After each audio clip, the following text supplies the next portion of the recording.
आ गया है पुष्पा इम्पॉसिबल में एक बहुत ही बड़ा न्यू ट्विस्ट, क्योंकि दोस्तों यहाँ पर जो पुष्पा है उसको अब शनाया की मोहब्बत बहुत ही ज़्यादा सताने लगी है। जी हाँ दोस्तों, यहाँ पर बंदा थोड़ी देर जिसके साथ टाइम स्पेंड कर लेता है तो उसको उसकी आदत सी हो जाती है। बिल्कुल इसी तरह अब शनाया को भी पुष्पा की आदत हो गई थी और यहाँ पर जो पुष्पा है उसको भी शनाया की आदत हो गई थी। तो दोस्तों पुष्पा यहाँ पर शनाया से जब मिलने के लिए आने वाली है तो उससे कहती है कि शनाया, मैं रोज़ तुझे मिलने आया करूंगी और हाँ तू रोज़ मुझे ऐसे ही मिला करेगी जैसे आज उठकर मिल रही है, और बहुत जल्द तू हमारे चोल में वापस आ जाएगी, क्योंकि जो तेरी यहाँ पर ये कस्टडी है ना ये मेरी ही जिम्मेदारी है। और 2 मंथ के लिए तू यहाँ पर समझ ले जेल में आई है, 2 मंथ के बाद तुझे दोबारा यहाँ पर तेरा घर मिल जाएगा और मैं रोजाना तेरे लिए खाना भी लेकर आऊंगी। तूने यहाँ पर मुझे मना नहीं करना, चाहे जो मर्जी हो जाए। तो दोस्तों अब जो शनाया है ना वो पुष्पा के सामने काफी ज्यादा रोने लगती है और कहती है कि पुष्पा, मैं तुमसे एक बहुत ही बढ़िया बात कहने वाली हूँ और वो बात यह है मैं तुमसे माजरत करना चाहती हूँ। मैंने बहुत ही ज़्यादा गलत किया है, मुझे ऐसा नहीं करना चाहिए था, लेकिन फिर भी अब जो हो गया मैं उस सब को भुला चुकी हूँ। मैंने यहाँ पर जानबूझकर प्रार्थना को नहीं मारा था, अब तो ये बात तुम भी जान चुकी हो, लेकिन यहाँ पर ये लोग नहीं मानेंगे, खास तौर पर वो बखुदरा जिसकी यहाँ पर वो बेटी थी। तो दोस्तों पुष्पा कहती है कि शनाया, मैं तेरी बात को समझ रही हूँ, लेकिन तू भी तो एक बाप की बात को समझ, वो कैसे मान ले। मैं तुझे एक बात कहूँ, तुझे आइडिया देती हूँ। वो आइडिया ये है कि तू यहाँ पर जब जाएगी ना वापस चोल के अंदर, तू जाते साथ ही बखुदरा के कदमों में पड़ जाना, क्योंकि जो बखुदरा है वो तुझे माफ कर देगा, मैं पूरे यकीन से कह सकती हूँ। अब दोस्तों पुष्पा जब ये बात समझा देने वाली है ना शनाया को, तो इसके बाद दोस्तों जोशीपुरा जी के साथ बैठ जाने वाली है। तो जोशीपुरा जी भी यहाँ पर पुष्पा के साथ वही बात करते हैं कि पुष्पा जी ये क्या हो रहा है, आप तो रिश्ते करवाने वाली बन गई और आप, मैंने सुना है कि शनाया से भी मिलकर आई हैं। तो दोस्तों पुष्पा कहने वाली है कि जी जोशीपुरा जी, मैं शनाया से मिलने के लिए गई थी और उसको खाना भी देकर आई हूँ, मुझे बहुत ही ज़्यादा अच्छा लगा शनाया से मिलकर। तो दोस्तों जोशीपुरा जी कहते हैं कि पुष्पा जी वो आपकी बात ठीक है, लेकिन आपको क्या लगता है कि शनाया चेंज हो चुकी है। तो पुष्पा कहती है, अरे जोशीपुरा जी इसमें पूछने वाली कोई बात नहीं है, उसमें इतना ज़्यादा फर्क आ गया है, इतना ज़्यादा कि ये मैंने यहाँ पर एक्सपेक्ट भी नहीं किया था। और जब मैंने इतना रिजल्ट देखा और बाद में मुझे सच में पता चला कि ये जो हमारी पुष्पा है यानी कि शनाया, इसने कुछ नहीं किया, तो मैंने कहा फिर किसी के साथ ज्यादती हम लोग क्यों करें।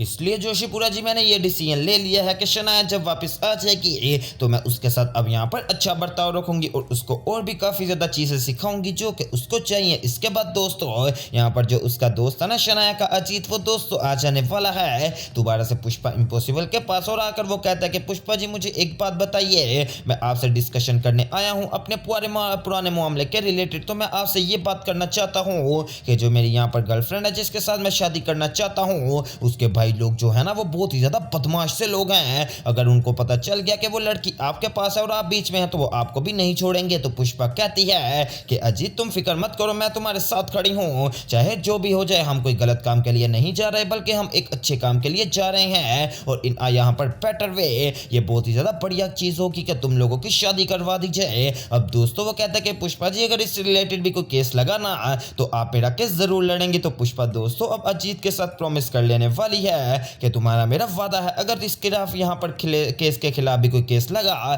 तो वो केस की यहाँ पर जो वकील है वो मैं तुम्हारी बनूंगी। वैसे दोस्तों मैं भी अब ये बात कहूंगा कि पुष्पा जानबूझकर इतनी जिम्मेदारियां पाल लेती है जो कि यहाँ पर उससे निभाई भी नहीं जाती, लेकिन फिर भी पुष्पा को इस बारे में गौर फिक्र करना चाहिए था। चलो वो तो शुक्र है कि शनाया का केस था जिसमें पुष्पा ने अच्छे तरीके से साथ दिया, इसकी जगह अगर कोई और वकील होती ना तो दोस्तों कभी भी वो इस बात को ना खुरेदती। ये तो हमारी पुष्पा इम्पॉसिबल का ही काम है जिसने इतनी ज्यादा बातों पुरानी को यहाँ पर खुरेद निकाला और उसके बाद दोस्तों इतना बढ़िया तरीके से केस को वाइंड अप कर लिया। हालांकि इस बात से यहाँ पर बखुदरा सेठ बिल्कुल भी खुश नहीं हुआ था, क्योंकि वो ये सोच रहा था कि मेरी बेटी को यहाँ पर नाइंसाफी मिली है और इसकी सारी जिम्मेदार जिसको वो ठहरा रहा है वो कोई और नहीं बल्कि हमारी पुष्पा इम्पॉसिबल है। अब दोस्तों यहाँ पर जो जज साहिब हैं जब उन्होंने फैसला सुना दिया था तो दोस्तों अब यहाँ पर बखुदरा सेठ के बस में नहीं था, वरना वो कह देता कि जज साहिब इनको दोबारा से हमारी चोल में ना भेजें। लेकिन दोस्तों अभी के लिए बखुदरा सेठ ये बात नहीं कर सकता था, क्योंकि अगर वो ये बात करता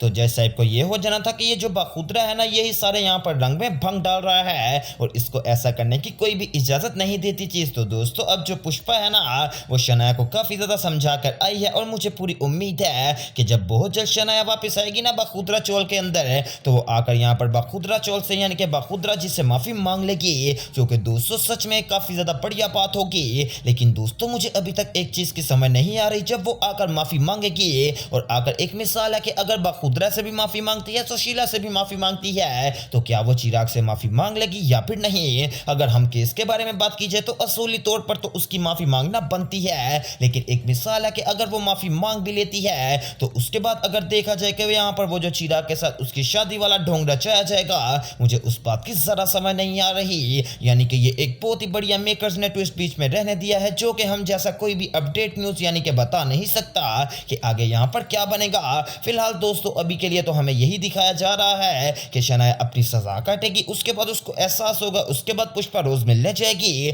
पुष्पा रोज उसे कहेगी तो वो चोल में आ सकती है, वो चोल में आया करेगी। और जब वो चोल में आया करेगी तो वो आकर यहाँ पर यानी कि कभी मौका ढूंढकर बखुदरा सेठ से माफी मांग लेगी। लेकिन दोस्तों उसके बाद होगा कुछ यूं कि यानी कि जो हमारी मनवा है और साथ ही साथ चिराग है, उन दोनों की अब शादी होने वाली है फाइनली, और वो भी चोलवासियों के सामने। लेकिन दोस्तों उसी दौरान यहाँ पर अब शनाया की एंट्री करवा दी जाएगी, यानी कि ये शादी तकरीबन 2 माह में होगी। और 2 माह इतनी जल्दी गुजर गए, इसका मतलब ये कि 2 माह को बहुत जल्द गुजार दिया जाएगा और हमें सारा नहीं दिखाया जाएगा। तो दोस्तों जो चिराग है वो कहेगा कि मम्मी तूने हमेशा हमारी यहाँ पर खुशी में रंग में भंग डाला है। और दोस्तों वहां पर कुछ ऐसा हो जाएगा जिससे जो मनवा है ना, या उसकी तबीयत खराब हो जाएगी या फिर वो शादी करने से इनकार कर देगी, जिसकी वजह से दोस्तों चिराग यहाँ पर एक मांग में सिंदूर लेकर आ जाने वाला है और शनाया की मांग में सिंदूर लगा देता है और कहता है कि मम्मी तो तुझे नहीं सुधार सकी, अब मैं तुझे सुधारूंगा और वो भी तुझे अपनी पत्नी बनाकर। चल अब देखते हैं कि तुझे मुझसे कौन बचाएगा। दोस्तों जब चिराग ये हरकत करने वाला है ना, तो यहाँ पर शनाया भी गुस्से में आ जाने वाली है कि ये चिराग क्या कर रहा है, अपनी तरफ से बहुत ही ज्यादा बड़ा बंदा बनने की कोशिश कर रहा है,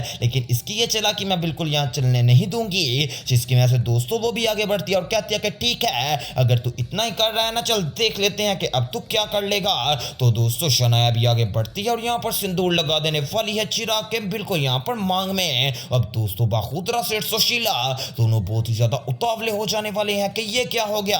अब पुष्पा आगे बढ़ती है और कहती है कि ये तूने क्या किया है चिराग, ऐसा तुझे नहीं करना चाहिए था। तो दोस्तों चिराग कहता है कि मम्मी तू बीच में ना बोल, तुझे नहीं पता किसी भी चीज का, मैं सारी बातों को समझता हूँ। अब इस शनाया को तो मैं नहीं छोड़ूंगा, चाहे जो मर्जी हो जाए। अब मुझे दोस्तों सच में यहाँ पर समझ नहीं आ रही कि ये जो शनाया वाली लड़ाई है क्या ये रियल में है या फिर वैसे ही इन्होंने ट्विस्ट बनाने के लिए एक प्रोमो चला दिया है। वेल दोस्तों अगर यहाँ पर ये शनाया के साथ चिराग की शादी हो जाएगी ना, तो ये काम काफी ज्यादा बिगड़ सकता है, क्योंकि जो मनवा है उसकी शादी यहाँ पर चिराग से होनी चाहिए और जो शनाया है इसकी शादी यहाँ पर अजीत से होनी चाहिए। लेकिन अजीत तो अब किसी और को पसंद करता है। पता नहीं दोस्तों कि आगे यहाँ पर क्या बनेगा, लेकिन जो भी बनेगा वो आपको मैं उसकी अपडेट देता रहूंगा। तो उस सब के लिए मेरे चैनल स्पाइसी एंटरटेनमेंट को सब्सक्राइब करें और वीडियो को ज्यादा से ज्यादा शेयर करें।